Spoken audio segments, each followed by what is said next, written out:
पर भी चर्चा। तो आइए न्यूज पंच पे कर लेते हैं बात और सबसे पहले आपको लिए चलते हैं पश्चिम बंगाल। यहाँ विधानसभा चुनाव के लिए हर दल के वादे हैं प्रबल, जनता के दिल पर किसका वादा करेगा असर, ये खुलासा 4 मई को होगा। लेकिन इससे पहले पूरी कोशिश हो रही है जनमत जुटाने की, जनता को अपने भविष्य का रोड मैप समझाने की। दरअसल पश्चिम बंगाल में पूरी ताकत झोंक रही बीजेपी ने अपने संकल्प पत्र के जरिए सत्तारूढ़ तृणमूल कांग्रेस की मजबूतियों की काट खोजने की कोशिश की है। तो वहीं टीएमसी के घोषणा पत्र में विशेष वर्गों को साधने की कोशिश की गई है। अब संकल्प पत्र और घोषणा पत्र के बीच रोड शो और जनसभाओं में भी भरी जा रही है हुंकार। तो आइए आपको बताते हैं चुनावी जनता का किस तरह से सजा है दरबार और किसको किससे है सरोकार। तो आइए विस्तार से आपको इस खबर के बारे में बताते हैं और ग्राफिक के जरिए करते हैं बात कि भरोसा पत्र वर्सेस दीदी के 10 वादे किस तरह से हैं। महिलाओं से किए गए हैं वादे। संकल्प पत्र की अगर हम बात करें तो हर महीने 3000 रुपए देने की बात कही गई है। वहीं टीएमसी की बात करें तो 1700 रुपए हर महीने देने का वादा जनता से किया गया है, यानी कि महिलाओं को साधने का पूरा प्रयास किया गया है। महिलाओं को सुरक्षा की गारंटी भी देने की बात की गई है और कहा है कि दुर्गा सुरक्षा स्क्वाड के जरिए महिलाओं को दी जाएगी सुरक्षा की गारंटी।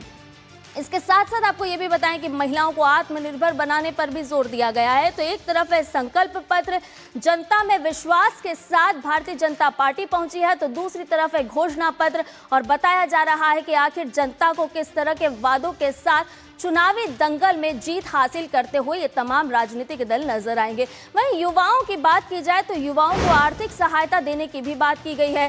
बेरोजगारों को हर महीने 3000 रुपए देने की बात कही गई है।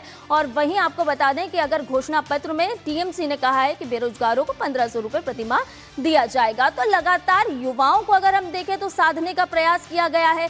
महिलाओं की अगर हम बात करें तो साधने का प्रयास किया गया है, यानी कि सभी राजनीतिक दलों के अपने अपने दावे हैं, अपने अपने वादे हैं। जनता किसके दावों पर, किसके वादों पर मोहर लगाएगी, ये तो होने वाले चुनाव के दौरान पता चलेगा। लेकिन फिलहाल जो लड़ाई हम देख रहे हैं वो है संकल्प पत्र वर्सेस घोषणा पत्र की।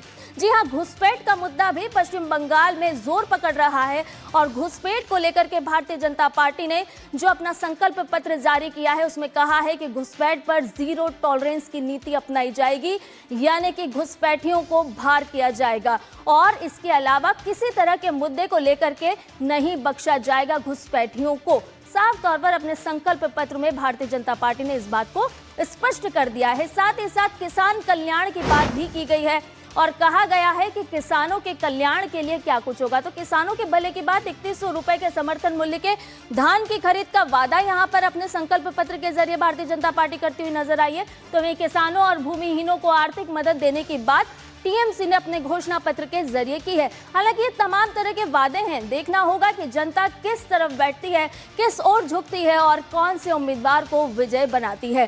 अब चाय बागान की भी बात कर लेते हैं, क्योंकि चाय बागान श्रमिकों की चिंता लगातार सामने आ रही है पश्चिम बंगाल में। लेकिन अब पुनर्जीवित होंगे पुराने बागान और आयोग का गठन भी किया जाएगा। भारतीय जनता पार्टी ने अपने संकल्प पत्र में इस बात को स्पष्ट रूप से कहा है।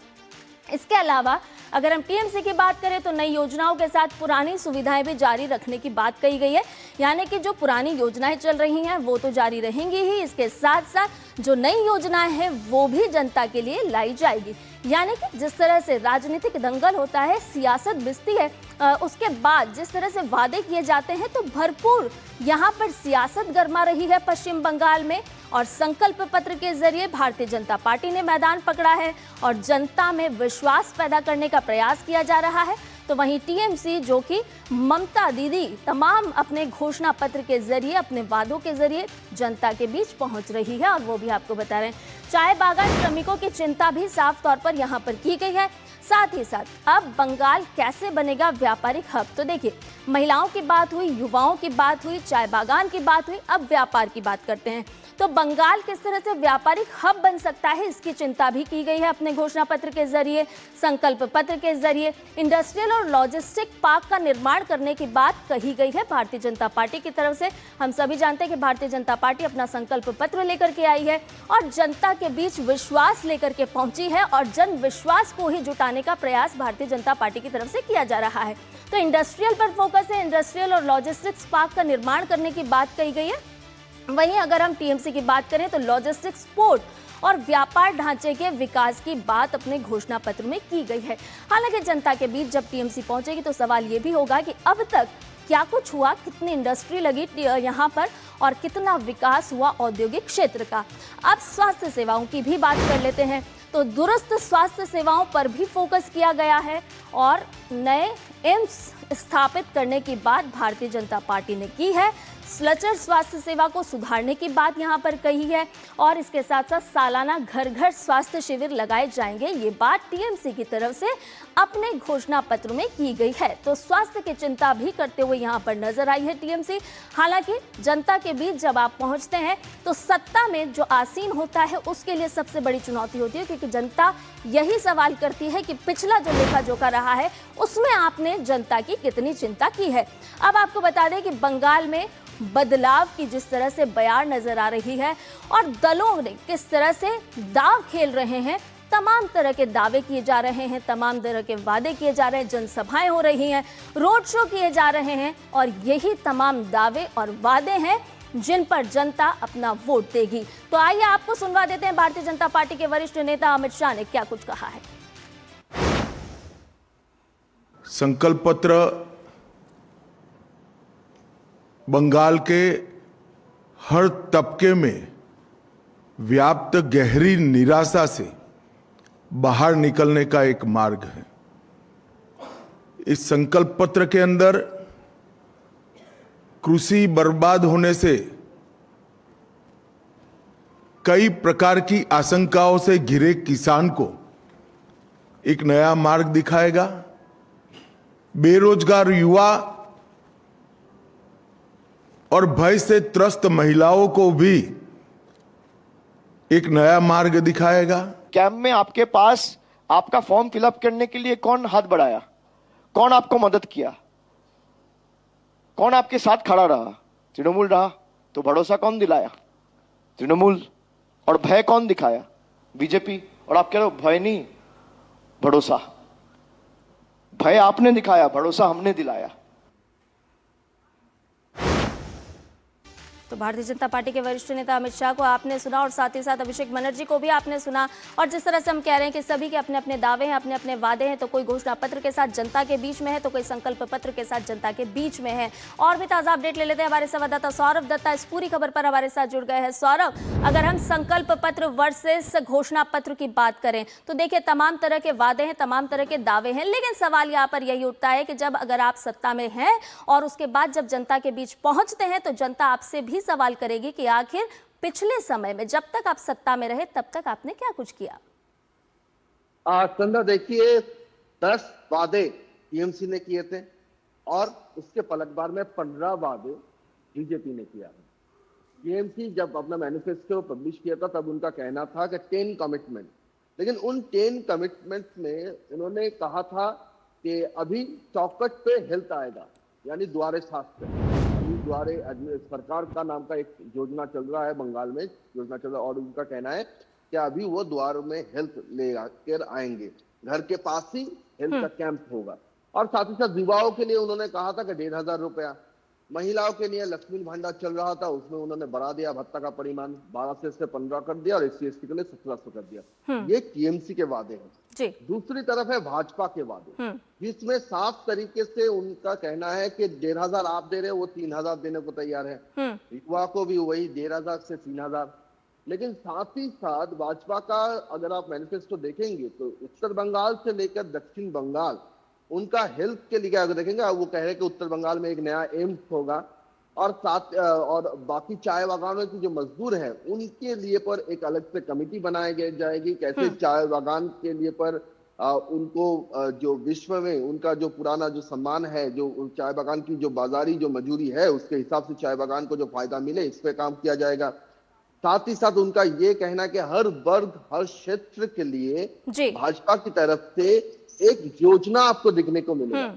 लेकिन टीएमसी कहीं पे इस पे चूक रही है। अब वादे आप अगर कर रहे हैं कि आप द्वार पे हेल्थ में एक प्रोजेक्ट ले लेता हूं कि द्वार पे हेल्थ लेके जाएंगे जी। आपको याद बिल्कुल रहेगा सौरभ, यानी कि जनता के बीच में जब उम्मीदवार पहुंच रहे हैं या फिर कहें कि राजनीतिक दल पहुंच रहे हैं तो अपने अपने दावों के साथ, अपने अपने वादों के साथ मैदान में है।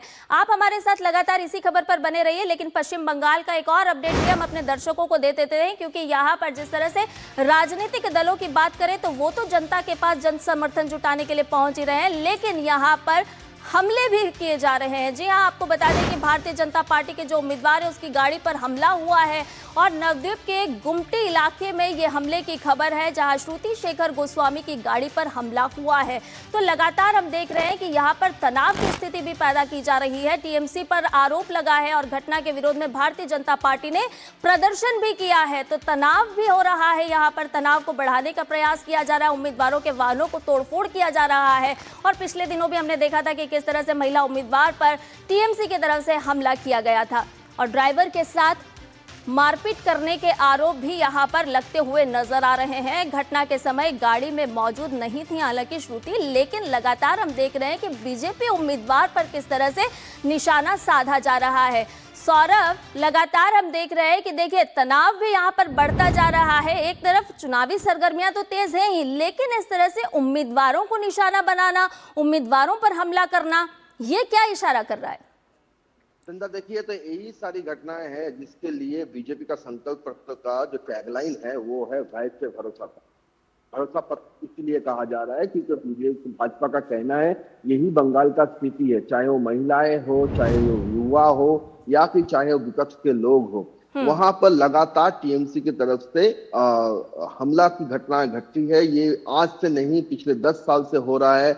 और साथ ही साथ अभी जब चुनाव स्तर पर है, उनका कहना है कि जितना टीएमसी की जमीन के पाव के तले से जितना जमीन खिसक रही है उतनी ही वो लोग और भी ज्यादा ऐसे घटनाएं घटती है। तो एक तरफ से ये भय का वातावरण है और दूसरी तरफ जो वादे विकास के किए जा रहे हैं टीएमसी के मैनिफेस्टो के द्वारा, वहां पर भी अगर आप वो स्वास्थ्य के जो नए प्रोजेक्ट के बारे में कहा जा रहा है कि अभी चौखट पे हेल्थ आएगा, तो आपको जलपाईगुड़ी का वो तस्वीर याद रहेगा कि न्यूज पंच में भी हमने हमारे दर्शकों को दिखाया था कि जहां पे हेल्थ कैंप था चाय बागान में, लेकिन अभी वो खंडर बन चुका है। वहां पे सांपों का वास है, डॉक्टरों का नहीं। और वो खुद लोग, वहां के लोग वो विजुअल्स दिखाए थे कि कैसे कैसे डिस्पेंसरी एकदम खंडर बन चुका है। जो वहां पे जो घर थे वो सारे घर डेजर्टेड सिचुएशंस में है, कोई डॉक्टर नहीं आ रहा है और वहां पे साफ लिखा है कि तमाम तरह की परेशानियां भी यहाँ पर सामने आ रही है सौरभ, और जिस तरह की तस्वीरें खास तौर पर सामने आ रही है कि जो उम्मीदवार है उनकी गाड़ियों को भी तोड़फोड़ कर देना या फिर कहे कि सीधे सीधे उन पर हमला कर देना, ये लोकतंत्र की परिभाषा तो किसी तरह से नहीं है और इसे किसी भी तरह से जायज भी नहीं ठहराया जा सकता। बहुत बहुत शुक्रिया सौरभ, तमाम जानकारी इस वक्त हमारे साथ साझा करने